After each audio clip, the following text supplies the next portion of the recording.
Ok, entonces el problema uno, bueno, esto es del capítulo 21, es el último capítulo de la parte de termodinámica. Ya después de esto nos queda solo electricidad y terminamos el curso. Ok, entonces este problema uno dice lo siguiente. Cierta marca de congeladores afirma en su publicidad que sus productos utilizan 730 kilowatts por hora al año. Suponiendo que el congelador opera durante 5 horas cada día, ¿cuánta potencia requiere mientras está operando? Si el congelador mantiene su interior a una temperatura de menos 5 grados Celsius en una habitación a 20 grados Celsius, ¿cuál es el coeficiente de rendimiento máximo teórico? ¿Y cuál es la cantidad teórica máxima de hielo que este congelador puede hacer en una hora, comenzando con agua a 20 grados Celsius? Entonces, lo primero es identificar qué nos están dando. Vean que primero nos está dando un, digamos, un valor, ¿verdad? Que es 730 kilowatts por hora. Y nos tenemos que preguntar qué es eso. O sea, todos, digamos, viéndolo así de primera entrada, saben de qué están hablando. Traten de no ver la solución, pero, o sea, de primera entrada ustedes saben de qué hablan. Bueno, primero, lo que nosotros hay que identificar es que, bueno, son kilowatts, pero en teoría son watts, ¿verdad?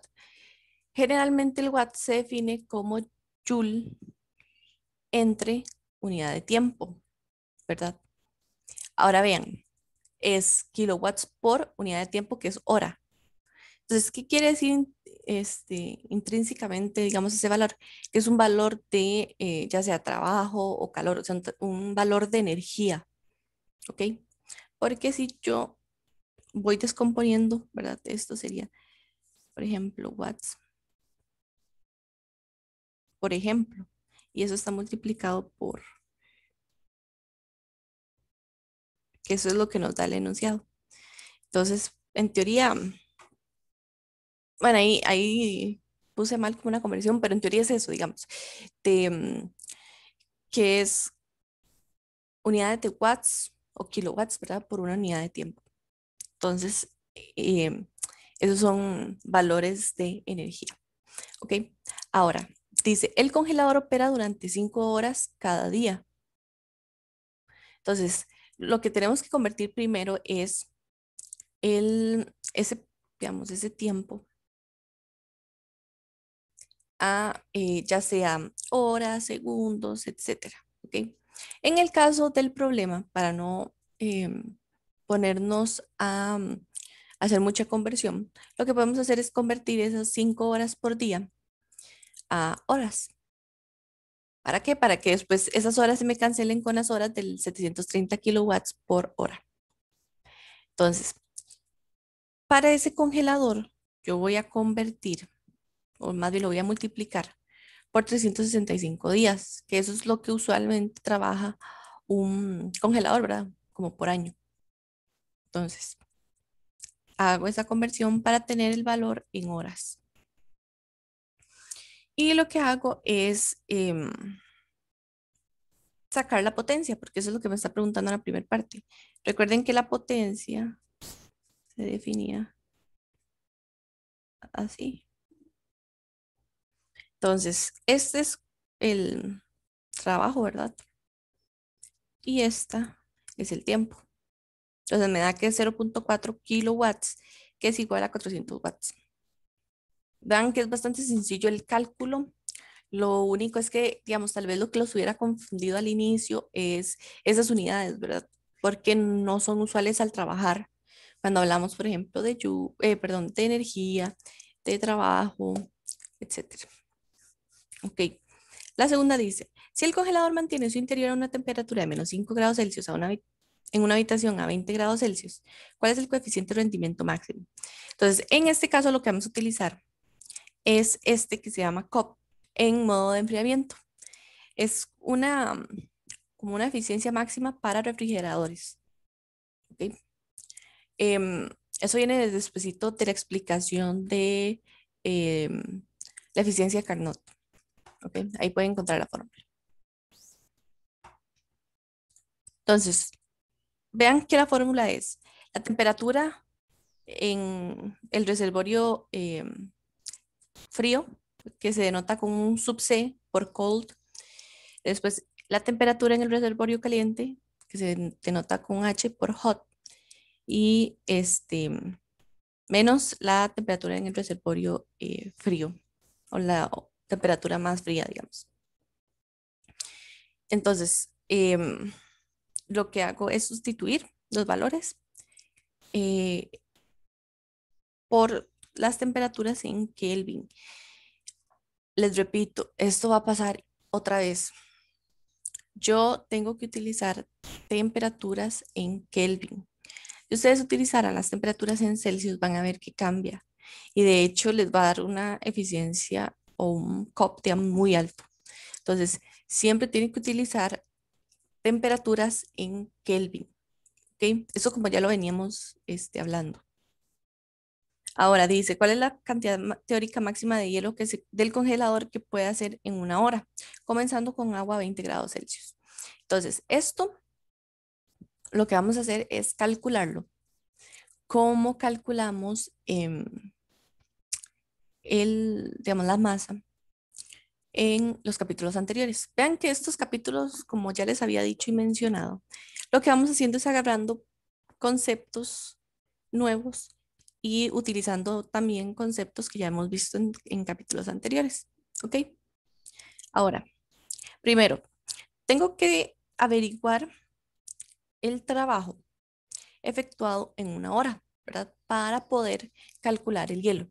Con el trabajo, yo ya puedo averiguar cuánto es el calor que estoy sacando del refrigerador para poder convertir esa agua en hielo. ¿Ok? El Q sub C es el calor que yo extraigo del sistema. El Q sub H es el calor que yo le ingreso al sistema, ¿ok? O bueno, no me acuerdo cómo es esa palabra, pero el calor que yo introduzco en el sistema es el QH. El QC es el que extraigo, ¿ok? Para que quede claro eso. Yo puedo, bueno, saco el trabajo, yo sé que la potencia es 400 watts, ya lo calculé en la parte A. Y bueno, el tiempo que dura en congelar el agua son 3600 segundos. Entonces me va a dar que este es el trabajo que va a necesitar para poder convertir esa agua en hielo. ¿Ok? Ahora, yo puedo expresar el COP en términos de sus temperaturas o en términos de su calor y su trabajo, ¿verdad? De hecho, esta expresión sale utilizando otras expresiones para esto. Esto es como la forma general. Ahora, lo que hago es despejar. Me va a quedar el trabajo multiplicando el COP. Entonces voy a tener esto, que es el trabajo, por el COP que utilizamos en la parte B.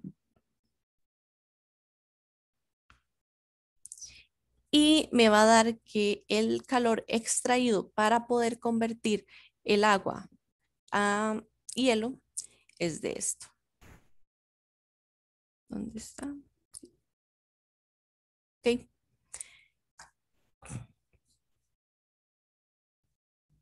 Sí, queda claro.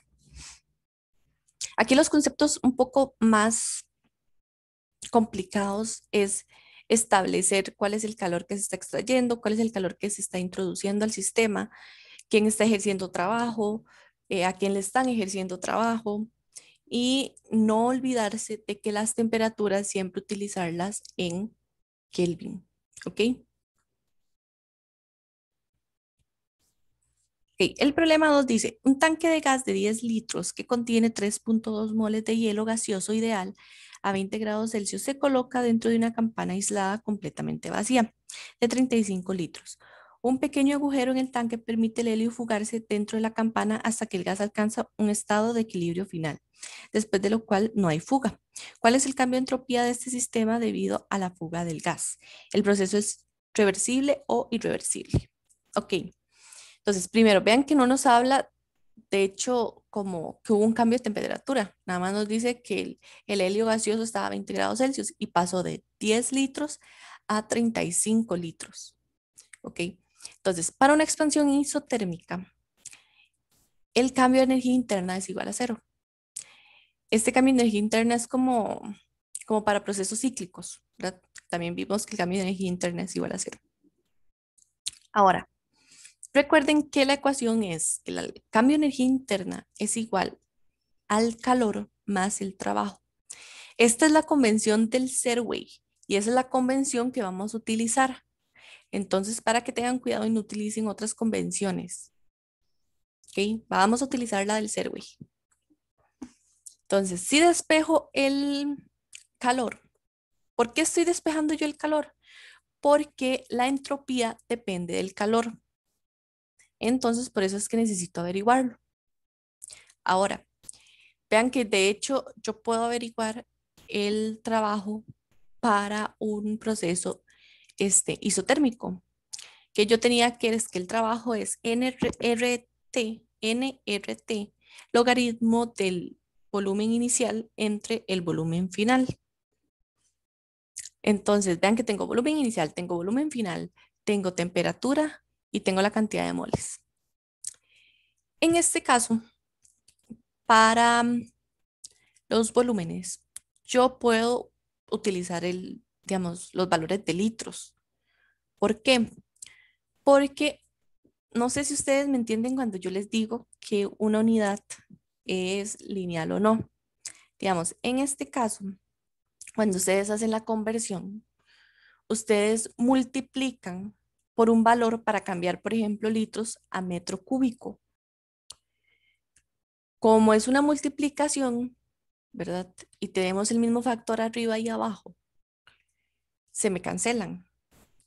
En el caso de temperatura, no, porque en caso de temperatura, para poder hacer la conversión, yo tengo que sumar o restar un valor.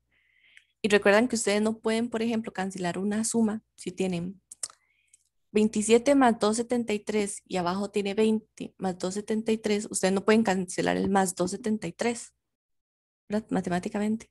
Es por eso que siempre les digo, utilicen, aunque sean razones, en fracciones, este, temperatura en Kelvin. Las otras variables no es necesario. Ustedes pueden utilizar, cuando están utilizando una razón, por ejemplo, como en este caso que estamos utilizando litros y litros, porque se me cancelan. En ese caso sí tenemos esa cancelación así sencilla. Ahora, sustituyo todos los valores, utilizo la R como la que hemos venido usando, como 8,314 joule entre mol Kelvin. ¿Ok? Entonces se me cancela Kelvin con Kelvin, mol con mol, me quedan joules y ese es el valor del calor que tiene el sistema. ¿Ok? Ahora calculo la entropía, entonces es nada más el calor entre la temperatura y me da que es 33,3 joule Kelvin positivo. Recuerden que es importante cuando están calculando entropía ver el signo de la entropía. Ahora dice, ¿el proceso es reversible o irreversible? ¿Qué dirían ustedes?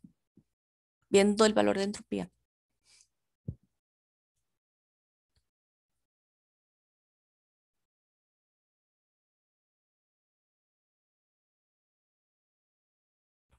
Bueno, el proceso es irreversible porque para sistemas aislados que tienen la entropía mayor a cero, se cumple eso, ¿verdad? Que es un proceso irreversible.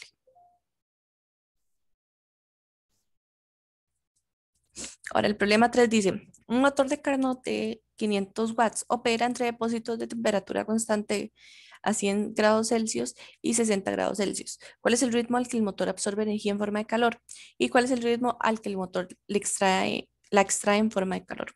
Entonces, en esta se las traje porque muy probablemente si les hubiera salido a la mayoría, no a todos, yo sé que hay gente que podría sacarlo a la primera, ¿verdad? Pero digamos, hay gente que podría llegarse a confundir y más con todo esto del tiempo cuando están haciendo una prueba, este, tal vez no se les ocurre en el momento. Pero bueno, primero, el ritmo al que cambia, no sé si ustedes se acuerdan cuando nosotros hablamos, por ejemplo, de, cuando hablamos de flujo volumétrico en fluidos, que nosotros decíamos, es el ritmo que cambia el volumen en el tiempo, ¿verdad? Entonces, por eso las unidades eran metro cúbico entre segundos. Después el watts es digamos, el tiempo que cambia el calor, ¿verdad? Por segundo. Y bueno, o el calor por segundo. Entonces, ¿qué pasa en otras unidades? Bueno, eso mismo. O en otras variables. Cuando yo digo que es el ritmo en el que cambia, o la razón con la que cambia, o etcétera, etcétera, me refiero a que la variable cambia en el tiempo, ¿verdad? Entonces, yo necesito calcular el ritmo al cual el motor absorbe energía en forma de calor. Entonces, primero nos dice que es un motor de Carnot. Entonces, yo puedo relacionar el calor y el trabajo con la ecuación de la eficiencia, ¿verdad? Porque yo tengo primero que la eficiencia de Carnot es 1 menos TC entre TH. Y también, por definición general, la eficiencia es el trabajo entre el calor cedido, bueno, o más bien que se le da al sistema. Entonces, yo primero voy a averiguar cuál es la eficiencia de Carnot, ¿ok? Entonces, la eficiencia, ahí calculándolo, pasando mis temperaturas a Kelvin, yo tengo que es 0.107, ¿ok? Ese es el valor de mi eficiencia. Ahora, yo puedo despejar para que me quede despejado, valga la redundancia, el calor. Entonces, yo tengo que el calor, Huachi, es igual al trabajo entre la eficiencia, nada más despejando de aquí. Ahora, vean que el enunciado no me dice calor, me dice potencia.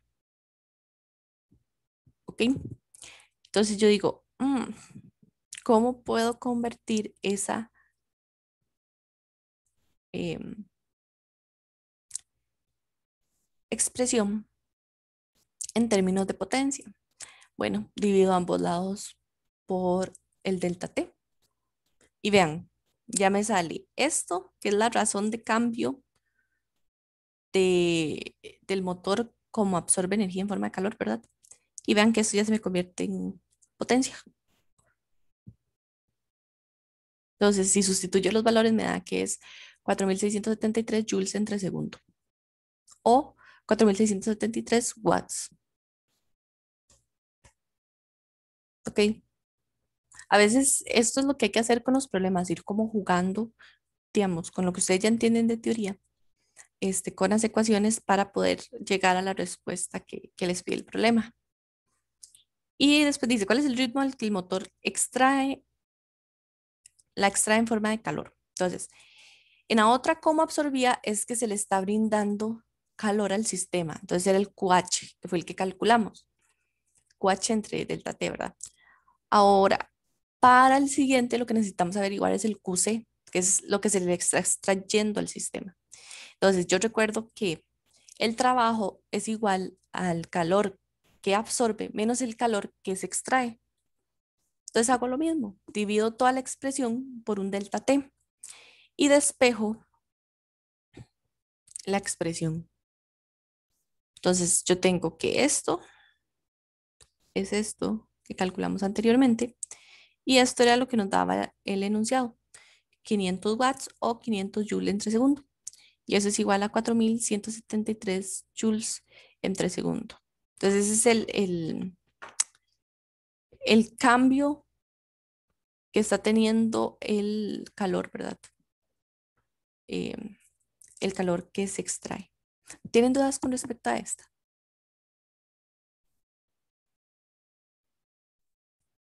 Ok.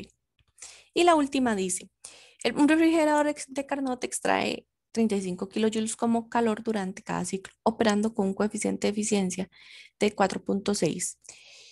¿Cuál es la energía por ciclo transferida como calor a la habitación y cuál es el trabajo realizado por ciclo? Entonces, en esta hay que empezar a jugar con las ecuaciones, ¿verdad? Primero, yo necesito perdón, la energía por ciclo transferida como calor a la habitación. Entonces, primero, como es un refrigerador, yo utilizo el cup de congelamiento, que es el calor extraído entre el trabajo. ¿Ok?